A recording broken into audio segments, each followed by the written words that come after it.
नमस्कार। अपने पिछले वीडियो में हमने आयनों की गति, स्पीड ऑफ आयंस, आयनिक गतिशीलता और आयनिक मोबिलिटी के बारे में चर्चा की थी।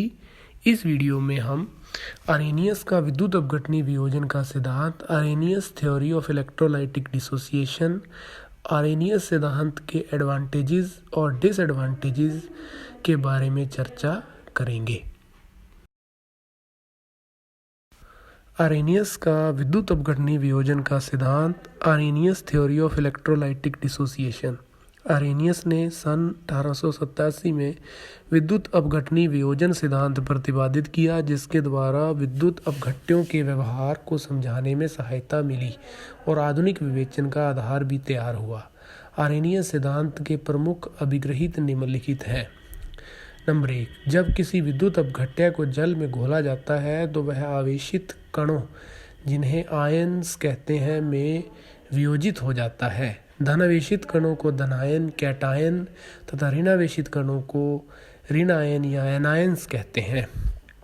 नंबर 2, विद्युत क्षेत्र के प्रभाव में ये आयन स्वतंत्र रूप से गति करते हैं। धनायन या कैटायन कैथोड की ओर, ऋणायन या एनायन एनोड की ओर गति करते हैं तथा आयनों का यह गमन विलयन में विद्युत धारा के प्रवाहित होने के लिए उत्तरदायी होता है। चालकता आयनों की प्रकृति तथा उनकी संख्या पर निर्भर करती है। नंबर 3, विलयन में धनायनों एवं ऋणायनों की संख्या भिन्न भिन्न हो सकती है, परंतु धनायनों एवं ऋणायनों पर कुल आवेश समान होता है, अर्थात विलयन विद्युत रूप से उदासीन होता है। नंबर 4, यह आवश्यक नहीं है कि संपूर्ण विद्युत अपघट्य का वियोजन हो। कुछ विद्युत अपघट्य की वह भिन्न जो वियोजित होती है, वियोजन की मात्रा डिग्री ऑफ डिसोसिएशन कहलाती है। वियोजन की मात्रा ताप, तनुता तथा विद्युत अपघट्य की प्रकृति पर निर्भर करती है। वियोजन की मात्रा अल्फा बराबर आयनों में वियोजित मोलों की संख्या बटा प्रारंभ में कुल मोलों की संख्या। नंबर 5, विलयन में आयनों तथा अवियोजित अणुओं के मध्य साम्य स्थापित हो जाता है। यह साम्य आयनिक साम्य या आयनिक इक्विलिब्रियम कहलाता है। किसी विद्युत अपघट्य AB के लिए AB बराबर A plus B minus. Number 6, विद्युत अपघट्य के गुण उसके आयनों के गुण होते हैं। विलयन के प्रासरण दाब, वाष्प दाब, अवनमन, हिमांक अवनमन, क्वथनांक उन्नयन आदि अणु संख्या गुण कॉलिगेटिव प्रॉपर्टीज के संदर्भ में प्रत्येक आयन एक कण या पार्टिकल के समान व्यवहार करता है। कोई अणु यदि आयनित होकर 2 आयन देता हो तो उसका प्रभाव 2 अणुओं के समान होता है। उपरोक्त अभिग्रहितों के आधार पर ही आरेनियस तनुता के साथ तुल्यांकी चालकता के मान में वृद्धि को समझा सका।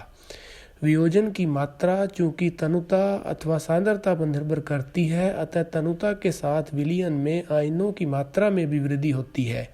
परिणाम स्वरूप तुल्यांकी चालकता भी बढ़ती है।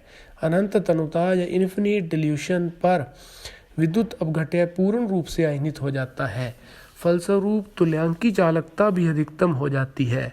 अतः वियोजन की मात्रा अल्फा का मान अल्फा बराबर lambda V by lambda infinity समीकरण द्वारा व्यक्त किया जाता है।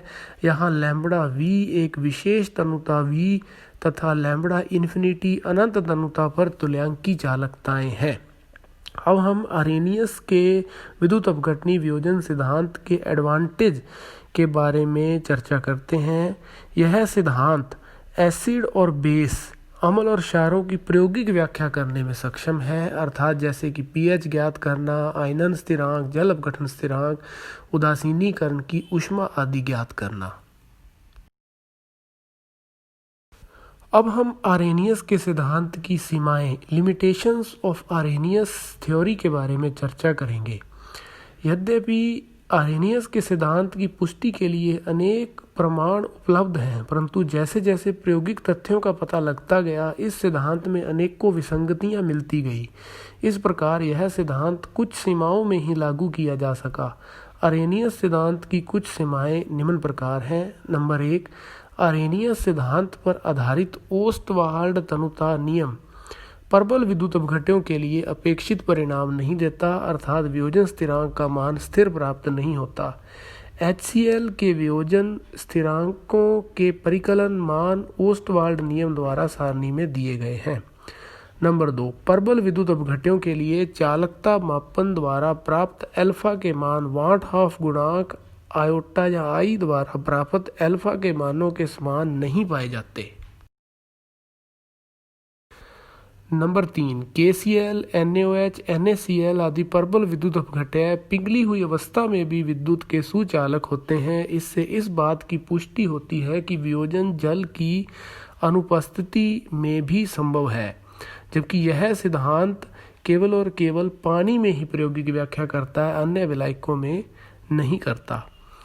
नंबर 4, आर्रेनियस सिद्धांत के आयनों के अस्तित्व को माना गया, परंतु विपरीत आवेशित आयनों के मध्य आकर्षण का ध्यान नहीं रखा गया। दुर्बल विद्युत अपघट्यों में चूंकि आयनों की संख्या कम होती है, अतः इनमें आकर्षण कम हो जाते हैं, परंतु प्रबल विद्युत अपघट्यों के सांद्र विलयन में इंटर आयनिक अट्रैक्शन या अंतर आयनिक आकर्षण प्रबल होते हैं, अतः विलयन के गुण प्रभावित हो सकते हैं। नंबर 5, NaCl, KCl, Na2SO4 आदि प्रबल विद्युत अपघट्यों के क्रिस्टलों के अध्ययन से ज्ञात हुआ कि इनकी ठोस अवस्था में भी आयन उपस्थित होते हैं, अतः अवियोजित अणुओं का अस्तित्व ही नहीं होता और इसलिए ही अवियोजित अणुओं तथा आयनों में साम्य संभव नहीं। नंबर 6, प्रबल विद्युत अपघट्यों के तनु विलयनों के अवशोषण स्पेक्ट्रम भी अवियोजित अणु के अस्तित्व को प्रमाणित नहीं करते हैं। धन्यवाद।